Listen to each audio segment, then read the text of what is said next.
One of the favorite moments that I've had during our haunt times is something that happened just this year, 2012. It was at a haunt called Gates of Delirium in Gilman, Illinois, which is a haunt that opened for the first time last year.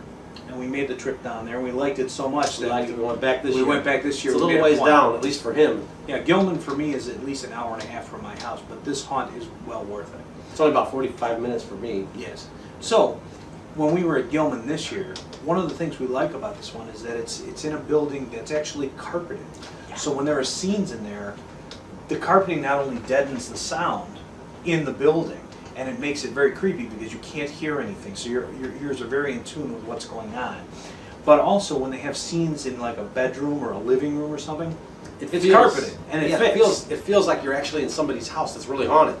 Yes, and there's a lot of good atmosphere in this haunt. And another thing about this haunt is in a number of parts of the haunt, it actually has a ceiling. There are some haunts that don't have a ceiling. You can see the edges of the walls. The building it's in would have a ceiling, obviously, but like some of the walls don't go all the way up. Yeah, because this one's building a haunted house inside of a place. This one actually has full, it incorporates it. Yeah, like it's actually somebody's house that you're walking through and it's haunted. Yes, and one of the scenes this year that they had was a funeral parlor scene. Now you see a funeral parlor scene in a lot of haunted houses. This one had the casket on the left when you walked in, and on the right was a figure sitting at an organ. And the figure wasn't moving. The figure was dressed in a nun's habit. And of course, I knew as I was going through there, and this is what makes this one of my favorites, is because I already knew as soon as I walked in there that nun was going to move, because it was going to turn to the camera, turn towards me and scare me, whatever. I knew it was going to happen. And despite that, this nun was so creepy and sat there so still until she moved. And what was good about it, and this is one thing I like about haunted houses, there are the haunted houses where people go, "Ugh!" And then there are the haunted houses where people just look at you. People in character, they just look at you and they give you a weird stare, or they'll follow you without saying anything. And those are the kind that I prefer because that's actually creepier. Well, this nun was sitting there, and when she turned to face us as we were walking through, she had a blank mask on. So it was a white mask. White, yeah.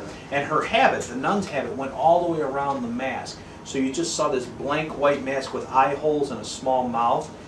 And she didn't say anything. She just turned and sort of lunged off of the organ stool where she was sitting and just couldn't even see any humanity in her. Yes, and it was creepy, and it actually made me jump even though I knew she was going to do it.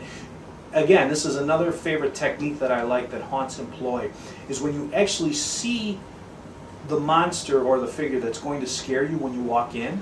To me, that's even creepier, because that figure, you know it's going to do something. And this was a well-lit room. It was not dark. It was not one where this person would jump out at you. She was right there.